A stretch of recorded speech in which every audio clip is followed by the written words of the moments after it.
The God Knight's invasion of the Island of Giants has escalated to a brand new level as the destruction and chaos caused by the nightmares continues to spread all throughout Elbaf. The Giants take their stand to protect their home, the Straw Hats sneak away to help save the kids, and we get yet another surprisingly cute reveal about everyone's favorite new addition to the cast, Gunko.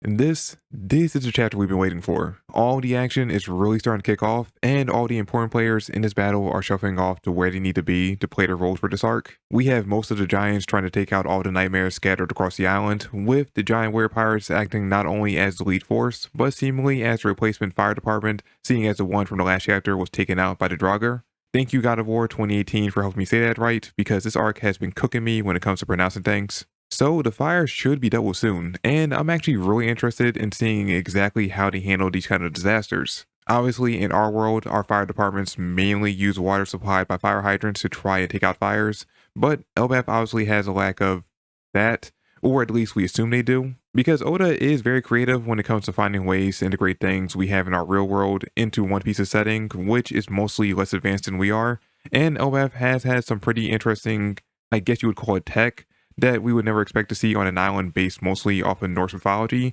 So who knows, we might see something equivalent to fire hydrants in the coming chapters. And sometimes in real life, with large scale fires, water is also airdropped in, which could also be something that we see them do to help take it out, seeing as the Giant Warrior Pirates were absent for most of the chapter. I know the excuse is that the captains were busy barfing up their alcohol, something which they are very upset about, and they plan to take out their anger on the nightmares and whoever is controlling them, which they start by taking out two of the nightmares in this chapter with a Hakoku sovereignty, the very same move they used to help the Straw Hats at the end of Little Garden. But their excuse only explains why they were absent, it doesn't count for the rest of the crew. So I think that while they were busy barfing up the alcohol, the rest of the crew would have taken the time to get the Great Eric filled with water and prepared to fight the fire. They do call it and I'm sure I'm going to mispronounce this, the Great Eric's Valor mode, so maybe it has some kind of mechanism like a trapdoor that they can use to easily dump the water over the fire. One thing I don't think they'll end up doing is cutting off the part of the tree that is currently on fire, because I think at this point Saul and the kids are very close to it,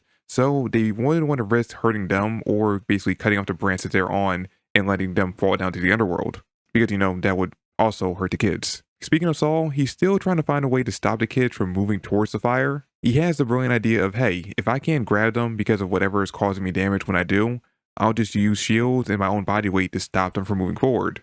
And you know what? This would have actually been a great idea in other circumstances. It saves him from the damage and guarantees that the kids stop before they can reach the fire, considering how small they are versus how big Saul is. He wouldn't even have to put any force into it, he would just have to stand there like a log because they wouldn't be able to push past him even if all of them tried together. But he didn't take into account the fact that if he and the other adult giants couldn't touch the kids without getting hurt, then it's likely the same would happen if they ran into each other, which is exactly what ends up happening in the chapter.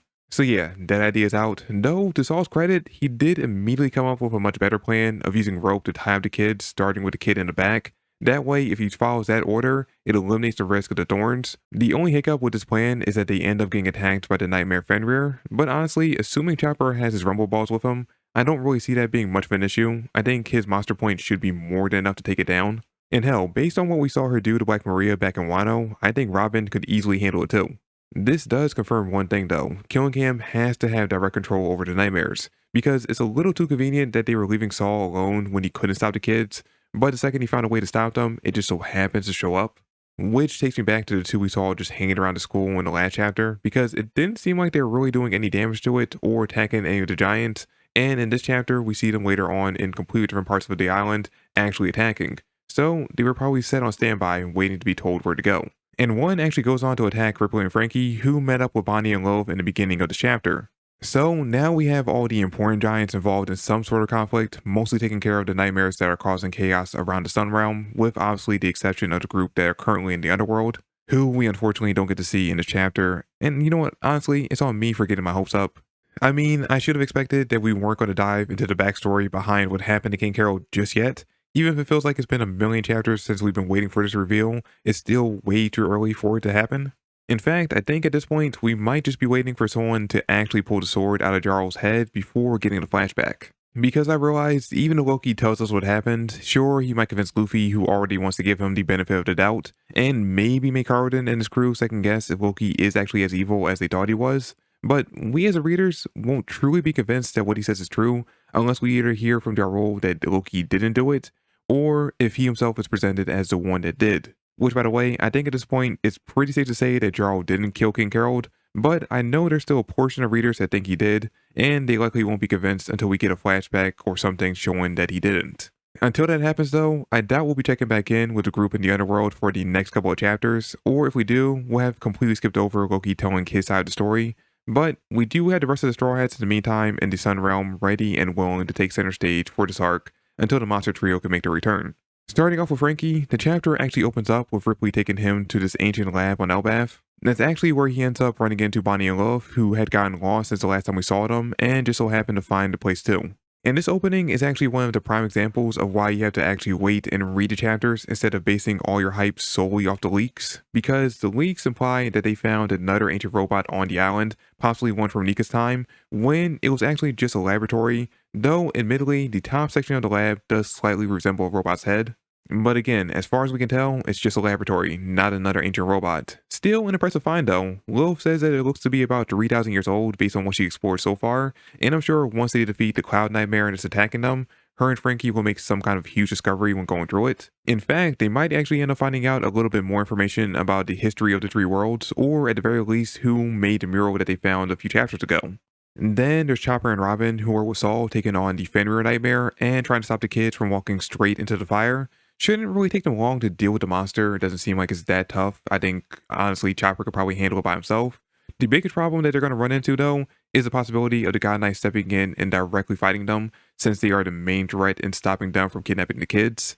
The three of them working together might just be a little bit too much for Chopper, Robin, and Saul to take on, especially when they're trying to protect the kids at the same time, which just leaves us with the group at the party: Nami, Usopp, Brook, and Jinbei. Not exactly the configuration of Straw Hats you'd expect to be split up into a group when a conflict kicks off. Definitely not the members of the crew I'd personally pair together, but surprisingly enough, even with the lack of any members of the monster trio, I'm still pretty confident in their ability to handle the situation. And they obviously do want to help out, especially Nami, who once she hears that the kids are in danger, immediately wants to go to save them, but the Giants are strangely protective of them, not wanting them to get involved out of fear that they might get hurt. Which I would get for most other human-sized guests that they would have on the island. But I mean, come on. This is the Straw Hats we're talking about, a Yonko crew. Sure, their captain might be MIA right now, but they're still plenty capable and willing to help out, so why not let them? And then again, the only giant on the island who's recently seen any of the Straw Hats in action aside from Luffy is Haruden, who's currently in the underworld right now and unaware of what's going on. So yeah, it actually does make sense they would be a little bit more protective of them since they're not sure if they can actually handle this kind of situation. The Giants also stopped calling for going to help too, obviously wanting to keep the only kid who's currently not already in danger from actually putting himself in danger. But like what happens when you tell any kid not to do something, it just makes him want to do it even more. So he ends up loading a small boat with weapons, trying to head off towards the action. The Straw Hats catch him in the act, but because they're also told not to help out, they do the exact same thing he's doing, which is to say do the opposite of what they're told and try to catch a ride with him. But I'm not exactly sure where they're heading towards. I doubt they're going to be heading towards the main conflict near the fire where the main force of the Giants are. So more than likely they're going to head off to a small part of the island. Actually, you know what? No, I'm dumb. They're more than likely heading towards the kids, which means they're probably going to be meeting up with Robin, Chopper, and Saul in the next chapter. Also, Brook and Usopp seem to have sobered up quite a bit, which kinda kills the idea that Usopp would get some liquid courage to help him be brave during the beginning of this conflict. He even kinda falls back into his more coward-like tendencies at first. But the door is still open for him to step up and push past his fears in order to help save the kids. And that's really what I'm looking to see happen in this arc. Since we already separated our normal heavy hitters away from the main conflict, at this point it's almost like the two groups are on completely separate islands, that the others get a chance to be the main focus for the arc for most of it. Let them take charge in saving the kids, taking out the nightmares, and possibly facing off against the God Knights where they have good showings and big moments. And then when either the enemies prove to be a bit too powerful or when a new threat shows up, that's when the Maso Trio re-enter the story. I don't know, that's just how I personally want things to go down, especially because I'm really pushing for Gunko to be who Usopp has to fight, due to her ability being something I think could really help him train and master his observation haki. Though, if I'm being completely honest, the more we see of Gunko, the more I'm starting to hope that the theory of her being an undercover revolutionary is actually true. Because so far, each time we've seen her since Sommers and Killing Camp showed up on the island has really begun to peel off that stoic, no-nonsense layer that she had at first. We've really gotten to see a couple of surprisingly cute moments from her in the last few chapters, and then in this chapter, we learn that she's a big fan of music. And the music she just so happens to be listening to when we check in on her in this chapter is Brooke's song New World. So yeah, Oda is really trying his hardest to make us like her more and more each and every chapter she shows up in, while at the same time making it so we shouldn't like her at all due to what she's actively involved in, kidnapping the kids. Because it's kind of hard to root for a character that's actively doing that. Plus, on top of that, she showed very little concern for said kids being possibly burned alive due to her own choices. So yeah, at this point, I have no idea where Oda is taking her character, what big reveals he has planned, if she's going to be a true villain for this arc, or a spy waiting to reveal her true intentions. I'm just enjoying the ride and waiting to see where we end up. I'm also taking the same mentality with Scopper because I honestly thought after his brief battle with Luffy and kind of Zoro that he just quietly disappeared into the woods waiting for the conflict to end and the arc to basically be over before making his grand reappearance. Or at the very least until Colin was in direct danger and then show up at the last minute to save his son. But no, here he is in this chapter seemingly ready to step in and help take down the nightmares and whoever's controlling them. Though, based on this panel, I have no idea exactly where he is. Like, I thought he might be on board the Great Eric with the giant warrior pirates, but after looking over the panel that we see that boat in, I don't see him or even a small silhouette that could even look remotely like him anywhere on the ship. So I can't really say where he's popping up here at the end, just that he seems to be in the area where the giants are mainly focused. But that's where we're at with this chapter. Things continue to heat up as the key players continue to move into place for the big conflict, and now we're just waiting for the direct confrontation between the Straw Hats and the God Knights. So let me know in the comments down below, what are your thoughts about this chapter? Do you still think Ja Rule is the one who is truly behind King Carol's death? And where do you see things going in the very near future of this arc?